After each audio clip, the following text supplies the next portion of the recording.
My name's Liz Usher. I run Mummy Makes Fudge and I'm a member of Local Food Surrey, and I run my little company in the craft town of Farnham, and this is our kitchen. Come and see how we make fudge. It's my auntie's fudge recipe, which has been in the family cookbook for years. Hello there! Mummy Makes Fudge uses exclusively Bookham Harrison's South Downs butter because it's the best local dairy butter, has a great flavour, and it makes such a difference to the flavour of the finished product if you use really good local ingredients. Because apart from anything else, you're supporting the local economy.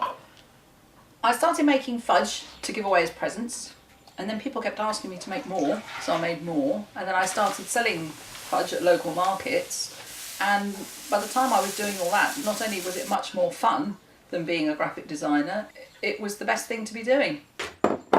There's over 50 flavours I make now. Most of them are seasonal. Some of them I do all year, but a lot of them are seasonal. And the most bizarre flavour that I've been asked to make was Marmite, and I just afraid couldn't bring myself to do it. This is the culinary lavender I use that comes from the Lavender Hills farm near Banstead in Surrey.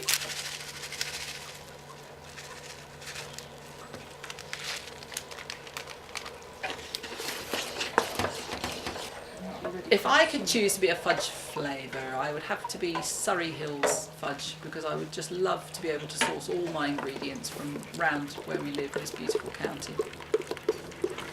The first day I joined Local Food Surrey, I got an email through saying you might be interested in this. Here's a competition. Sky Living are running a Cooks to Market programme. So being naive, I thought, oh yes, that's a good idea, I'll have a go. And I got onto the programme. I had to cook for the first time in a commercial kitchen, which I'd never done before.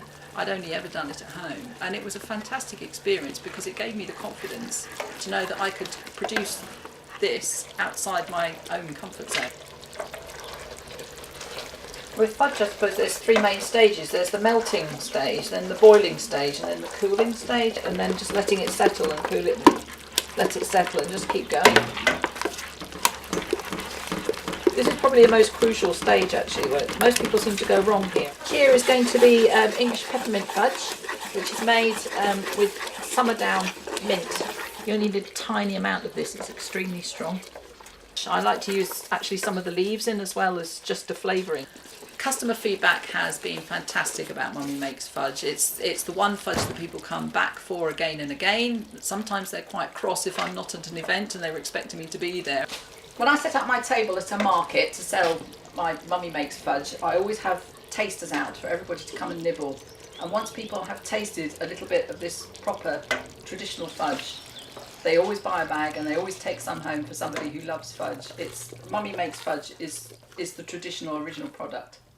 It's quite distinctive, this string. Nobody else uses this string. It's called Baker's Twine.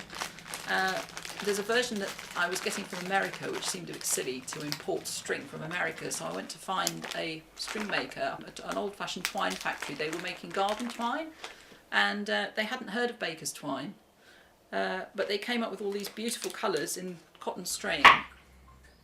I entered the Great Taste Awards last year for the first time, just to really see how Mummy Makes Fudge measured up against the other brands that were available, because it's all very well working in a small local environment, but it's nice to know where you stand amongst the other competitors out there. It's been great fun, very useful, a lot of interesting comments from the judges, as well as the star that we won for the salt caramel fudge, and it's marvellous for local independent retailers to be able to say they sell an award-winning product.